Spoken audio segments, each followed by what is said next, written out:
Hello friends, welcome to our YouTube channel learn with NH. आज के इस video में दोस्तों हम सेट एग्ज़ाम के रिगार्डिंग कुछ इंपॉर्टेंट सवाल देखने वाले हैं। 22, 23, 24 अक्टूबर को जो भी विद्यार्थी सेट का एग्ज़ाम देने वाले हैं वो इन वीडियोज़ को देख के जरूर जाइए। यहाँ से आपको डायरेक्टली सवाल एग्ज़ाम में देखने को मिलेगा। तो चलिए दोस्तों, सेट के जितने भी विद्यार्थी हैं वो हमारे साथ जुड़ जाइए। पहला सवाल आपकी स्क्रीन पर है और पशु परिचर वाले विद्यार्थी भी हमारे साथ जुड़ जाइए, क्योंकि आने वाले टाइम में आपको उसकी क्लासेस भी रेगुलर बेसिस पे मिलेगी। तो पहला सवाल आपकी स्क्रीन पर है, संत माऊजी किस संप्रदाय के प्रवर्तक थे? तो संत माऊजी किस संप्रदाय के प्रवर्तक थे? तो ये आपके निष्कलंकी संप्रदाय से संबंधित है। ऑप्शन है यहाँ पर आपका करेक्ट हो जाएगा। संत माऊजी का जन्म कहाँ पर हुआ था दोस्तों? इनका जन्म साबला गांव डूंगरपुर में हुआ था। यह आपको ध्यान रखना है। संत माऊजी के द्वारा निष्कलंकी संप्रदाय की स्थापना की गई थी। इन्हें भगवान कृष्ण का निष्कलंकी अवतार भी माना जाता है। और संत माऊजी जो है इनके द्वारा बेणेश्वर धाम की स्थापना भी की गई थी। यह भी आपको ध्यान रखना है। और इनके द्वारा चोपड़ा नामक ग्रंथ लिखे गए हैं जो कि आपके दीपावली के समय बाहर निकाले जाते हैं। अगला सवाल देखिए, पर्युषण पर्व किस समुदाय से संबंधित है? तो पर्युषण पर्व आपका किस समुदाय से संबंधित है? यह आपका जैन समुदाय से संबंधित है। यह आपको ध्यान रखना है। जैन समुदाय में दो समुदाय होते हैं दोस्तों। एक तो आपका श्वेतांबर होता है और एक आपका दिगंबर होता है। एक आपका दिगंबर होता है। और श्वेतांबर में पर्युषण पर्व 8 दिन तक मनाया जाता है और दिगंबरों में पर्युषण पर्व जो है ये 10 दिनों तक मनाया जाता है। ये भी आपको ध्यान रखना है। अगला सवाल देखिए, राजस्थान में पवाड़ा से तात्पर्य है? तो राजस्थान में पवाड़ा से क्या तात्पर्य है? यह आपका लोकगाथा से संबंधित है। ऑप्शन है यहाँ पर आपका करेक्ट हो जाएगा। अगला सवाल है, मेहरानगढ़ दुर्ग में स्थित चामुंडा माता मंदिर की स्थापना किसने की थी? तो चामुंडा माता मंदिर की स्थापना किसके द्वारा की गई थी? ये राव जोधा के द्वारा की गई थी। ऑप्शन डी यहाँ पर आपका करेक्ट हो जाएगा। राव जोधा के द्वारा 1459 ईस्वी में दोस्तों जोधपुर की स्थापना भी की गई थी। ये भी आपको ध्यान रखना है। अगला सवाल देखिए, 2011 की जनगणना के अनुसार निम्नलिखित में से कौन सा एक युग्म सही सुमेलित नहीं है? तो यहाँ पर कौन सा एक युग्म सही सुमेलित नहीं है? न्यूनतम साक्षरता दर बाड़मेर, ये आपका गलत हो जाएगा। न्यूनतम साक्षरता दर आपकी कहाँ की हो जाएगी दोस्तों? जालोर की हो जाएगी। अधिकतम जनसंख्या जयपुर की हो जाएगी, बिल्कुल सही दिया गया है। न्यूनतम लिंगानुपात आपका धौलपुर का हो जाएगा। अधिकतम लिंगानुपात डूंगरपुर का हो जाएगा। सर्वाधिक जनसंख्या घनत्व जयपुर का, ये भी सही दिया गया है। तो यहाँ पर बी सी डी सही दिए गए हैं। ऑप्शन है यहाँ पर गलत दिया गया है। अगला सवाल देखिए, मुर्की आभूषण शरीर के किस भाग पर पहना जाता है? तो मुर्की आभूषण शरीर के किस भाग पर पहना जाता है, यह आपसे पूछा गया है। तो यह आपके कान में पहना जाता है। ऑप्शन भी यहाँ पर आपका करेक्ट हो जाएगा। अगला सवाल है, राजस्थान के गांधी के रूप में किसे जाना जाता है? तो राजस्थान के गांधी के रूप में किसे जाना जाता है? तो एक गोकुल भाई भट्ट को जाना जाता है। यह आपको ध्यान रखना है। गोकुल भाई भट्ट का जन्म कहाँ पर हुआ था दोस्तों? तो इनका जन्म हातल गाँव सिरोही में हुआ था। यह भी आपको ध्यान रखना है। कहाँ पर हुआ था? हातल गाँव सिरोही में हुआ था। इन्हें दोस्तों राजस्थान के गांधी के रूप में जाना जाता है। अगला सवाल देखिए, चांदी के आभूषणों की तारकसी के लिए राजस्थान का कौन सा स्थान प्रसिद्ध है? तो चांदी के आभूषणों की तारकसी के लिए राजस्थान का कौन सा स्थान प्रसिद्ध है? यह नाथद्वारा हो जाएगा। ऑप्शन भी यहाँ पर आपका करेक्ट हो जाएगा। और गोटा के लिए कौन सा प्रसिद्ध है दोस्तों? गोटा के लिए आपका खंडेला प्रसिद्ध है। यह आपको ध्यान रखना है, खंडेला सीकर। और अगर आपसे पूछा जाए गुलाबी गणगौर के लिए भी कौन सा स्थान प्रसिद्ध है, तो आपका नाथद्वारा राजसमंद हो जाएगा। और गुलाबी गणगौर आपकी चैत्र शुक्ल पक्ष की पंचमी को मनाई जाती है। अगला सवाल है, गांधी सागर और राणा प्रताप सागर बांध निम्न में से किस नदी पर अवस्थित है? तो गांधी सागर बांध और राणा प्रताप सागर बांध जो है ये चंबल नदी पर अवस्थित है। ऑप्शन डी करेक्ट हो जाएगा। गांधी सागर आपका मंदसौर एमपी में स्थित है। राणा प्रताप सागर जो है दोस्तों ये आपका चित्तौड़गढ़ में स्थित है। अगला सवाल देखिए, क्वेश्चन नंबर 10। यहाँ पर दोस्तों सुमेलित करना है। लोक देवता और जन्म स्थान दिए गए हैं। गोगा जी का जन्म कहाँ पर हुआ था? ददरेवा चूरू में हुआ था। ये आपको ध्यान रखना है। फाबू जी का कहाँ पर हुआ था? कोलूमंड जोधपुर में हुआ था दोस्तों। कहाँ पर हुआ था? कोलूमंड जोधपुर में हुआ था। हड़बू जी का जन्म कहाँ पर हुआ था? भुंडोली में हुआ था। ये आपको ध्यान रखना है। और फत्ता जी का जन्म कहाँ पर हुआ था? सांतू जालोर में हुआ था। सांतू जालोर में हुआ था। ये आपको ध्यान रखना है। तो यहाँ पर अगर आप सुमेलित करोगे तो ए में आपका 2 हो जाएगा, बी में आपका 3 हो जाएगा, सी में आपका 4 हो जाएगा और डी में 1 हो जाएगा। ऑप्शन है यहाँ पर आपका करेक्ट हो जाएगा। अगला सवाल देखिए, इंदिरा गांधी नहर परियोजना में लिफ्ट नहरों की संख्या है। तो इंदिरा गांधी नहर परियोजना में लिफ्ट नहरों की संख्या कितनी है? तो ये 7 हो जाएगी। ऑप्शन भी यहाँ पर आपका करेक्ट हो जाएगा। इंदिरा गांधी नहर परियोजना जो है दोस्तों इससे पश्चिमी राजस्थान को लाभ होता है। पश्चिमी राजस्थान को लाभ होता है और ये सतलज से निकाली गई है। सतलज से निकाली गई है दोस्तों। ये आपको ध्यान रखना है, हरी के बैराज से, जो कि आपका पंजाब में स्थित है। अगला सवाल है, पशु पक्षियों एवं प्राकृतिक सौंदर्य का चित्रण किस चित्रशैली की प्रमुख विशेषता रही है? तो पशु पक्षियों एवं प्राकृतिक सौंदर्य का चित्रण बूंदी चित्रशैली की विशेषता रही है। यह आपको ध्यान रखना है। बूंदी चित्रशैली का स्वतंत्र विकास सुरजनहाड़ा के काल में शुरू हुआ। यह आपको ध्यान रखना है। और स्वर्ण काल जो है वो उमेश सिंह के काल को माना जाता है। यह भी आपको ध्यान रखना है। उमेश सिंह के द्वारा दोस्तों चित्रशाला का निर्माण करवाया गया था तारागढ़ बूंदी में। यह आपको ध्यान रखना है। और रंगमहल का निर्माण किसके द्वारा करवाया गया था? तो रंगमहल का निर्माण जो है यह आपका किसके द्वारा करवाया गया? छत्रसाल के द्वारा करवाया गया था। यह आपको ध्यान रखना है। दोनों इंपॉर्टेंट बातें एग्जाम में पूछी जाती है। अगला सवाल देखिए, किसे वागड़ की मीरा भी कहा जाता है? तो वागड़ की मीरा किसे कहा जाता है? ये गौरी बाई को कहा जाता है। ऑप्शन ए करेक्ट हो जाएगा। ये भी आपके सेट के एग्जाम में पूछा गया था दोस्तों। और अगर आपसे पूछा जाए कालीबाई का संबंध किससे हो जाएगा दोस्तों, तो रास्तापाल कांड जो हुआ था, रास्तापाल कांड से संबंधित है आपकी कालीबाई डूंगरपुर, ये आपको ध्यान रखना है। और ये कब हुआ था आपका रास्तापाल कांड? ये आपका 19 जून 1947 को हुआ था, ये पूछा जा सकता है। और कर्माबाई का संबंध किससे हो जाएगा दोस्तों? नागौर से हो जाएगा, ये आपको ध्यान रखना है। और एक है दोस्तों, राजस्थान की दूसरी मीरा किसे कहा जाता है? तो वो रानाबाई को कहा जाता है, ये आपको ध्यान रखना है। किसको कहा जाता है? रानाबाई को कहा जाता है। और रानाबाई का संबंध कहाँ से हो जाएगा? हरनावा नागौर से हो जाएगा। और इनके गुरु कौन हो जाएंगे दोस्तों? चतुर्दास जी हो जाएंगे। अगला सवाल देखिए, निम्नलिखित में से कौन सा धन विधेयक के संबंध में सही नहीं है? यहाँ पर कौन सा सही नहीं है? यह मंत्री के द्वारा पेश किया जाता है, विधानसभा का कोई भी सदस्य इसे पेश कर सकता है, ये कथन गलत है दोस्तों। ऑप्शन बी यहाँ पर आपका करेक्ट हो जाएगा। राज्यपाल की पूर्व संस्तुति के बाद विधानसभा में प्रस्तुत किया जाता है, ये भी सही है। 14 दिन पश्चात स्वतः पारित हो जाता है, तो यहाँ पर ए सी डी सही है, बी आपका गलत हो जाएगा। अगला सवाल है, राजस्थान में कौन से जिले में सर्वाधिक शिकार निषिद्ध क्षेत्र है? तो शिकार निषिद्ध क्षेत्र आपके किस जिले में सर्वाधिक है? ये जोधपुर में हो जाएंगे। ऑप्शन डी करेक्ट हो जाएगा। अगला सवाल है, मारवाड़ी बोली के साहित्यिक रूप को क्या कहा जाता है? तो मारवाड़ी बोली के साहित्यिक रूप को क्या कहा जाता है? इसे डिंगल कहा जाता है, ये आपको ध्यान रखना है। और डिंगल का हेरोस किसे कहा जाता है? अगर ये आपसे पूछा जाए तो क्या आंसर हो जाएगा आपका? पृथ्वीराज राठौड़। पृथ्वीराज राठौड़ जो है दोस्तों, इन्हें डिंगल का हेरोस कहा जाता है, जिनके द्वारा वेली कृष्ण रुक्मणी लिखी गई। और कहाँ पर लिखी गई थी? गागरोन के किले में लिखी गई थी। अगला सवाल देखिए, भारत के संविधान में निम्नलिखित में से कौन सा संशोधन पंचायती राज व्यवस्था को संवैधानिक दर्जा प्रदान करता है? तो पंचायती राज व्यवस्था को संवैधानिक दर्जा 73वें संविधान संशोधन के द्वारा 1992 में प्रदान किया गया, ये आपको ध्यान रखना है। और 74वां किससे संबंधित हो जाएगा? 74वां आपका नगर निकाय से संबंधित हो जाएगा। अगला सवाल देखिए, निम्नलिखित में से किस शासक को अभिनव भट्टाचार्य के नाम से जाना जाता है? तो अभिनव भट्टाचार्य के नाम से किसे जाना जाता है? राणा कुंभा को जाना जाता है। इन्हें दोस्तों हाल गुरु के नाम से भी जाना जाता है। हाल गुरु, छाप गुरु, ये आपको ध्यान रखना है। हाल गुरु, छाप गुरु, दान गुरु के नाम से भी राणा कुंभा को जाना जाता है। अगला सवाल देखिए, मत्स्य संघ का राज प्रमुख किसे नियुक्त किया गया था? तो मत्स्य संघ का राज प्रमुख किसे नियुक्त किया गया था? तो दोस्तों ये धौलपुर के महाराजा उदयभान सिंह को नियुक्त किया गया था। उदयभान सिंह को मत्स्य संघ का राज प्रमुख नियुक्त किया गया था, ये आपको ध्यान रखना है। मत्स्य संघ का उद्घाटन कब हुआ था? तो 18 मार्च 1948 को हुआ था। और यहाँ पर 4 रियासतें थी, ABCD, अलवर, भरतपुर, करौली, धौलपुर, और उसके साथ निमराना ठिकाना को भी यहाँ पर शामिल किया गया था। यहाँ पर उद्घाटन NV गोडगिल के द्वारा किया गया था और अलवर को राजधानी बनाया गया था, ये आपको ध्यान रखना है।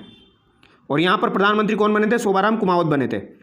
अगला सवाल देखिए, कुंभलगढ़ तथा गोगुंदा के मध्य की उच्च भूमि कहलाती है? तो कुंभलगढ़ तथा गोगुंदा के मध्य की उच्च भूमि क्या कहलाती है? ये भोराट का पठार कहलाती है, ये आपको ध्यान रखना है। ठीक है, भोराट का पठार जो है, इसकी ऊंचाई कितनी हो जाएगी? 1225 मीटर हो जाएगी, ये एग्जाम में पूछी जाती है, आपको ध्यान रखना है। और ऊपरमाल का जो पठार है दोस्तों, ये आपका बेसोरगढ़ से लेके बिजोलिया के मध्य में विस्तृत है, ये आपको ध्यान रखना है। बेस के ऊपर बीज, इसको कैसे याद रखते हैं? बेस के ऊपर बीज। और उड़िया का पठार जो है, ये आपका कहाँ पर स्थित है? ये आपका माउंट आबू सिरोही में स्थित है दोस्तों। राजस्थान का सबसे ऊंचा पठार है, इसकी ऊंचाई कितनी हो जाएगी? 1360 मीटर हो जाएगी, ये भी एग्जाम में पूछी जाती है, तो ध्यान रखना है। अगला सवाल देखिए, राजीव गांधी डिजिटल योजना किस वर्ष शुरू हुई? तो राजीव गांधी डिजिटल योजना किस वर्ष शुरू हुई थी? तो ये आपकी 2013-14 में शुरू हुई थी। राजस्थान के किस जिले में आना सागर झील स्थित है? तो आपकी आना सागर झील किस जिले में स्थित है? ये अजमेर जिले में स्थित है, ये आपको ध्यान रखना है। और इसका निर्माण किसने कराया था? अर्णोराज आनाजी चौहान के द्वारा इसका निर्माण करवाया गया था। इसमें बांडी नदी का और चंद्रा नदी का पानी आता है, ये आपको ध्यान रखना है।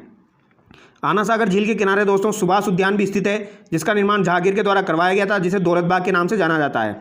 और भारत दरी जो है दोस्तों, जिसका निर्माण शाहजहां ने करवाया था, वो भी आपकी आना सागर झील के किनारे स्थित है।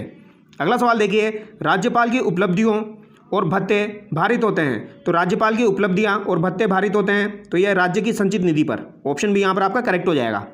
अगला सवाल देखिए, एक जैसे 9 महल किस किले में बने हुए हैं? तो एक जैसे 9 महल आपके किस किले में बने हुए हैं? तो ये नाहरगढ़ के किले में बने हुए हैं दोस्तों। और ये किसके द्वारा बनवाए गए थे? तो ये माधो सिंह द्वितीय के द्वारा बनवाए गए थे, ये आपको ध्यान रखना है। किसके द्वारा बनवाए गए थे? माधो सिंह द्वितीय के द्वारा अपनी 9 पासवानों के लिए नाहरगढ़ में 9 किले बनवाए गए थे, ये आपको ध्यान रखना है। नाहरगढ़ में 9 महल बनवाए गए थे। और चाकसू में शीतला माता मंदिर का निर्माण जो है, ये भी माधो सिंह द्वितीय ने ही करवाया था। अगला सवाल देखिए, भारत के संविधान का कौन सा संविधान संशोधन अधिनियम राजस्थान मंत्रिपरिषद के आकार को सीमित करता है? तो राजस्थान मंत्रिपरिषद के आकार को सीमित करता है, ये आपका कौन सा हो जाएगा?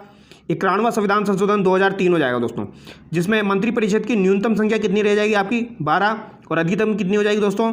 15% यानी कि 30 हो जाएगी राजस्थान में।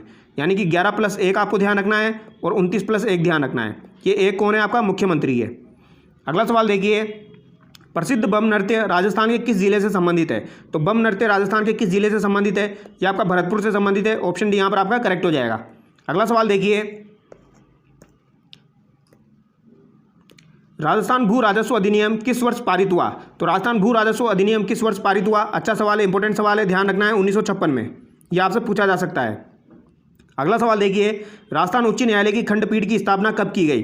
तो राजस्थान उच्च न्यायालय की खंडपीठ की बात की जा रही है दोस्तों। खंडपीठ की स्थापना जयपुर में 31 जनवरी 1977 को की गई थी। ऑप्शन डी यहाँ पर आपका करेक्ट हो जाएगा। यह आपको ध्यान रखना है। और राजस्थान उच्च न्यायालय की मुख्य पीठ अगर आपसे पूछी जाए तो आपकी जोधपुर में स्थित है, जिसकी स्थापना 1949 में की गई थी। अगला सवाल देखिए, निम्न में से किस सभ्यता को भारत में सभी ताम्रयुगीन सभ्यताओं की जननी माना जाता है? तो सभी ताम्रयुगीन सभ्यताओं की जननी किस सभ्यता को माना जाता है? ये गणेश्वर सभ्यता को माना जाता है, जो कि आपका नीम का थाना में स्थित है। यह आपको ध्यान रखना है। और इसकी खोज किसने की थी? 1972 में आर.सी. अग्रवाल के द्वारा इसकी खोज की गई थी। कालीबंगा आपकी हनुमानगढ़ में स्थित है। गिलुंड आपकी राजसमंद में स्थित है दोस्तों। आहड़ आपकी उदयपुर में हो जाएगी। अगला सवाल देखिए, राजस्थान राज्य मानवाधिकार आयोग के संबंध में निम्नांकित कथनों पर विचार कीजिए। तो मानव अधिकार आयोग के बारे में बात की जा रही है। मानव अधिकार संरक्षण संशोधन अधिनियम 2006 के प्रावधानानुसार आयोग में 1 अध्यक्ष एवं 4 सदस्य हैं। ये कथन आपका गलत हो जाएगा दोस्तों। यहाँ पर 1 + 2 होना चाहिए। आयोग मानव अधिकारों के उल्लंघन में स्वतः ही जांच प्रारंभ कर सकता है। ये कथन आपका सही है। तो यहाँ पर आपका केवल 2 सही है। ऑप्शन सी करेक्ट हो जाएगा। अगला सवाल देखिए, चंद्राकार बालू का स्तूपों को कहा जाता है? तो चंद्राकार बालू का स्तूपों को क्या कहा जाता है? तो इनको बरखान कहा जाता है। ऑप्शन ए करेक्ट हो जाएगा। और अगर आपसे पूछा जाए सिप किसको कहा जाता है दोस्तों, तो अनुदैर्ध्य प्रकार के जो बालू का स्तूप होते हैं, जो कि पवनों के समानांतर बनते हैं, उन्हें सिप कहा जाता है। ये आपको ध्यान रखना है। अगला सवाल देखिए, निम्नलिखित में से कौन सी नदी कामधेनु नदी के नाम से भी जानी जाती है? तो कामधेनु नदी के नाम से कौन सी नदी को जाना जाता है? यह आपकी चंबल नदी हो जाएगी। यह आपको ध्यान रखना है दोस्तों। चंबल नदी जो है, इसे चमनवती के नाम से भी जाना जाता है। चंबल नदी का उद्गम जानापाव की पहाड़ियाँ MP से होता है। यह आपको ध्यान रखना है। और माही नदी का उद्गम जो है, ये भी MP से होता है दोस्तों। और ये कर्क रेखा को 2 बार कट करती है। यह आपको ध्यान रखना है। बनास नदी जो है, इसे क्या कहा जाता है? इसे वर्णासा के नाम से जाना जाता है। वर्णासा के नाम से बनास नदी को जाना जाता है। अगला सवाल देखिए, केसरी सिंह बारड ने चेतावनीराज चुंगटिया किसे संबोधित करके लिखा? तो चेतावनीराज चुंगटिया 1903 में दोस्तों फतेह सिंह को लिखा गया था केसरी सिंह बारड के द्वारा। तो ऑप्शन डी यहाँ पर आपका करेक्ट हो जाएगा। और ये क्यों लिखा गया था? फतेह सिंह जो है, ये लॉर्ड कर्जन के दरबार में शामिल होने जा रहे थे। तो इसके लिए 13 सोटे जो है डिंगल भाषा में चेतावनीराज चुंगटिया के रूप में महाराणा फतेह सिंह को लिखे थे। और इसे पढ़ने के बाद फतेह सिंह जो है, ये लॉर्ड कर्जन के दरबार में नहीं गए थे। अगला सवाल देखिए, कौन सा पशु मेला और जिला सही सुमेलित नहीं है? तो यहाँ पर कौन सा पशु मेला जिला सही सुमेलित नहीं है? गोगामेडी पशु मेला हनुमानगढ़ बिल्कुल सही दिया गया है। चंद्रभागा पशु मेला झालावाड़, ये भी सही है। रामदेव पशु मेला नागौर, ये भी सही दिया गया है। शिवरात्रि पशु मेला सवाई माधोपुर, ये गलत हो जाएगा दोस्तों। ये आपका कहाँ पर लगता है? ये आपका करौली में भरता है। ये आपको ध्यान रखना है। ऑप्शन डी यहाँ पर आपका करेक्ट हो जाएगा। और गोमती सागर पशु मेला जो है दोस्तों, ये भी आपका झालावाड़ में लगता है, झालरापाटन झालावाड़ में। चंद्रभागा जो मेला है, इसे हाड़ौती का सुरंगा मेला भी कहा जाता है। ये भी आपको ध्यान रखना है। इसे सुरंगा मेला के नाम से भी जाना जाता है।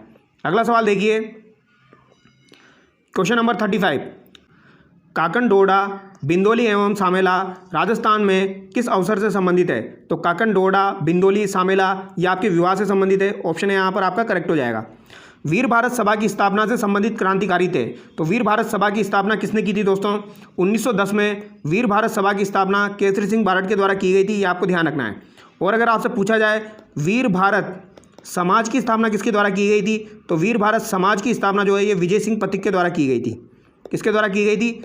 विजय सिंह पथिक के द्वारा की गई थी, जिन्हें भूप सिंह के नाम से जाना जाता है। अगला सवाल देखिए, मुख्यमंत्री चिरंजीवी स्वास्थ्य बीमा योजना लागू है। तो मुख्यमंत्री चिरंजीवी स्वास्थ्य बीमा योजना आपकी कब से लागू हुई थी? 1 मई 2021 से लागू हुई थी। अगला सवाल देखिए, कौन सी मृदा शवजोत के लिए जानी जाती है? तो शवजोत के लिए कौन सी मृदा जानी जाती है? तो ये आपकी काली मृदा हो जाएगी। ऑप्शन सी यहाँ पर करेक्ट हो जाएगा। और काली मृदा में आपकी कपास की खेती की जाती है। ये भी आपको ध्यान रखना है दोस्तों। अगला सवाल देखिए, निम्नलिखित में से कौन सा मंदिर चित्तौड़गढ़ दुर्ग में स्थित नहीं है? चित्तौड़गढ़ दुर्ग में यहाँ पर कौन सा मंदिर स्थित नहीं है? समिधेश्वर मंदिर, सातविस मंदिर, तुलजा भवानी मंदिर, चामुंडा मंदिर। तो चामुंडा मंदिर जो है दोस्तों, ये आपका चित्तौड़गढ़ दुर्ग में स्थित नहीं है। तुलजा भवानी मंदिर आपका चित्तौड़गढ़ में स्थित है। सातविस मंदिर आपका चित्तौड़गढ़ में स्थित है। और समिधेश्वर मंदिर, जिसे त्रिभुवन नारायण मंदिर के नाम से जाना जाता है, मोकल का मंदिर भी इसे कहा जाता है। ये भी आपका कहाँ पर, चित्तौड़ में स्थित है, ये आपको ध्यान रखना है। इसका निर्माण राजा भोज ने करवाया था दोस्तों, और बाद में इसका पुनरुद्धार जो है ये राणा मोकल के द्वारा करवाया गया था। अगला सवाल देखिए, राजस्थान सरकार की किस योजना के तहत महिलाओं के बेहतर स्वास्थ्य प्रबंधन के लिए महिलाओं और किशोरियों को हर महीने 12 सैनिटरी नैपकिन मुफ्त प्रदान किए जा रहे हैं? तो दोस्तों ये उड़ान योजना के तहत प्रदान किए जा रहे थे। ऑप्शन सी यहाँ पर करेक्ट हो जाएगा। अगला सवाल देखिए, राजकोषीय घाटा का अर्थ है, तो राजकोषीय घाटा का अर्थ क्या हो जाएगा? कुल प्राप्तियों से विदेशी ऋणों पर ब्याज भुगतान घटना। ऑप्शन बी यहाँ पर आपका करेक्ट हो जाएगा। ये आपको ध्यान रखना है। भारतीय संविधान की प्रस्तावना में किसी व्यक्ति की गरिमा को सुनिश्चित करता है, तो किसी व्यक्ति की गरिमा को सुनिश्चित कौन करता है? समानता, न्याय, स्वतंत्रता या बंधुत्वता? तो यहाँ पर बंधुत्व हो जाएगा। ऑप्शन डी यहाँ पर आपका करेक्ट हो जाएगा। अगला सवाल देखिए, और अगर आपसे पूछा जाए दोस्तों, प्रस्तावना में 3 शब्द जोड़े गए थे, SPA, ये आपके कौन से संविधान संशोधन के तहत जोड़े गए थे? ये भी आपको ध्यान रखना है। तो SPA का मतलब हो जाएगा समाजवादी, पंथ निरपेक्षता और अखंडता। ये आपको ध्यान रखना है। समाजवादी, पंथ निरपेक्षता और अखंडता 3 शब्द जो है ये आपके 42वें संविधान संशोधन 1976 के तहत जोड़े गए थे प्रस्तावना में, ये आपको ध्यान रखना है। अगला सवाल देखिए, पर्यावरण पर पहला संयुक्त राष्ट्र सम्मेलन कहाँ आयोजित हुआ? तो पर्यावरण पर पहला संयुक्त राष्ट्र सम्मेलन जो है ये कहाँ पर आयोजित हुआ था? ये स्टॉकहोम में आयोजित हुआ था, स्वीडन की राजधानी स्टॉकहोम, ये आपको ध्यान रखना है। और ये कब आयोजित हुआ था? 1972 में। अगला सवाल देखिए, कौन सा देश 2031 क्रिकेट विश्व कप 1 दिवसीय की मेजबानी करेगा? तो ये कौन करेगा? भारत और बांग्लादेश। ऑप्शन बी यहाँ पर आपका करेक्ट हो जाएगा। अगला सवाल देखिए, क्वेश्चन नंबर 45 देखिए दोस्तों, डल झील किस शहर में स्थित है? तो डल झील जो है ये आपकी किस शहर में स्थित है? ये आपकी श्रीनगर में स्थित है। ऑप्शन डी यहाँ पर आपका करेक्ट हो जाएगा। यहाँ पर सुमेलित करना है दोस्तों, उपाधियों का निषेध कौन से अनुच्छेद में दिया गया है? तो ये अनुच्छेद 18 में दिया गया है, ये आपको ध्यान रखना है। धार्मिक मामलों के प्रबंध की स्वतंत्रता ये किस में दी गई है? ये अनुच्छेद 26 में दी गई है। अल्पसंख्यकों की भाषा का संरक्षण, तो अल्पसंख्यकों की भाषा का संरक्षण जो है ये अनुच्छेद 29 में दिया गया है। और शिक्षा का अधिकार किस में दिया गया है? ये 21 क में दिया गया है दोस्तों, जो कि आपका 86वां संविधान संशोधन के तहत जोड़ा गया था। तो यहाँ पर आपका राइट आंसर क्या हो जाएगा? यहाँ पर आपका राइट आंसर हो जाएगा दोस्तों, ए में तो आपका 3rd हो जाएगा, बी में आपका 4 हो जाएगा, यहाँ पर 4 कर लेना आप, सी में आपका 1 हो जाएगा और डी में आपका 2 हो जाएगा। तो यहाँ पर ऑप्शन बी आपका करेक्ट हो जाएगा। अगला सवाल देखिए, डोडा बेटी चोटी स्थित है, तो डोडा बेटी चोटी जो है दोस्तों ये आपकी कहाँ पर स्थित है? ये नीलगिरी की पहाड़ियों पर स्थित है। ऑप्शन बी यहाँ पर आपका करेक्ट हो जाएगा। डोडा बेटा जो चोटी है दोस्तों इसकी ऊंचाई कितनी हो जाएगी? ये 26 से 30 मीटर हो जाएगी, आपको ध्यान रखना है, 26 से 30 मीटर हो जाएगी। इंपॉर्टेंट है, पूछा जाएगा। नीलगिरी की जो पहाड़ियाँ है दोस्तों इन्हें 1986 में जैव संरक्षित क्षेत्र घोषित किया गया था। भारत का पहला जैव संरक्षित क्षेत्र नीलगिरी की पहाड़ियों को 1986 में घोषित किया गया था, ये आपको ध्यान रखना है। और 2001 में इन्हें यूनेस्को की विश्व धरोहर सूची में शामिल किया गया है, ये आपको ध्यान रखना है। अगला सवाल देखिए, 1800 में हम्पी के भग्नावशेष को किसके द्वारा प्रकाश में लाया गया? तो हम्पी के भग्नावशेष को किसके द्वारा प्रकाश में लाया गया? ये कर्नल कोलिन मैकेंजी के द्वारा प्रकाश में लाया गया था। अगला सवाल देखिए, हिमाचल श्रेणी हिमालय पर्वत की एक श्रेणी है, इसे निम्नलिखित में से किस एक और नाम से भी जाना जाता है? तो इसे लघु हिमालय के नाम से जाना जाता है। ऑप्शन सी यहाँ पर आपका करेक्ट हो जाएगा। अगला सवाल देखिए, अनुच्छेद 32 को भारतीय संविधान का हृदय और आत्मा किसने कहा?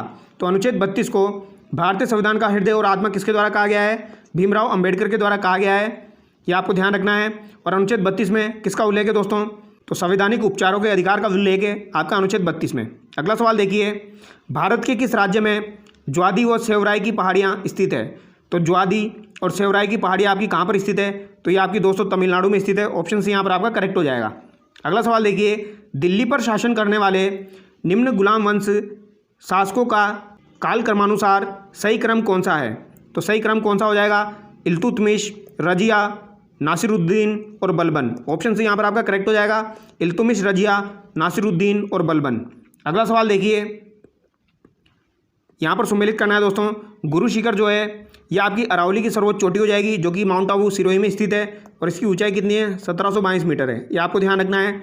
धूपगढ़ आपकी सतपुड़ा की चोटी हो जाएगी, दोदा बेटा नीलगिरी की हो जाएगी और सासेर कांगरी जो है ये कराकोरम की हो जाएगी। तो यहाँ पर आपका राइट आंसर क्या हो जाएगा? ए में आपका 5 हो जाएगा, बी में आपका 2 हो जाएगा, सी में आपका 3rd हो जाएगा और डी में आपका 1 हो जाएगा। ऑप्शन डी यहाँ पर आपका करेक्ट हो जाएगा। अगला सवाल देखिए, भारत में वन्य जीवन के पतन के संबंध में निम्नलिखित में से कौन सा कथन सही नहीं है? तो वन्य जीवन के पतन के संबंध में कौन सा कथन यहाँ पर सही नहीं है? कृषि और मानव बस्ती, औद्योगिक और तकनीकी प्रगति, घरेलू मवेशियों के लिए चारागाह, जंगल में आग लगना वन्य जीवन के पतन का कारण नहीं है। तो ऑप्शन डी यहाँ पर आपका गलत हो जाएगा। अगला सवाल देखिए, संयुक्त राष्ट्र अंतर्राष्ट्रीय न्यायालय का मुख्यालय है। तो संयुक्त राष्ट्र अंतर्राष्ट्रीय न्यायालय का मुख्यालय आपका हेग में हो जाएगा। ऑप्शन डी यहाँ पर करेक्ट हो जाएगा दोस्तों। और ये इंपॉर्टेंट सवाल है, ये आपका पूछा जा सकता है। संयुक्त राष्ट्र अंतर्राष्ट्रीय न्यायालय का मुख्यालय आपका हेग में स्थित है, यह आपको ध्यान रखना है। और इसकी स्थापना 1945 में की गई थी। अगला सवाल है, मेडागास्कर महासागर में स्थित है। तो मेडागास्कर जो है ये हिंद महासागर में स्थित है। ऑप्शन सी करेक्ट हो जाएगा। अगला सवाल है, भारत के संविधान में वैज्ञानिक दृष्टिकोण का विकास का अंग है। तो वैज्ञानिक दृष्टिकोण का उल्लेख जो है दोस्तों, ये आपका मूल कर्तव्यों में किया गया है। तो नागरिकों के मूल कर्तव्यों का। ऑप्शन सी करेक्ट हो जाएगा। अगला सवाल देखिए, स्वर्ण जयंती ग्राम स्वरोजगार योजना SGSY में प्रारंभ की गई थी। तो ये कब प्रारंभ की गई थी? ये 1999 में प्रारंभ की गई थी, 1999 में। ये आपको ध्यान रखना है।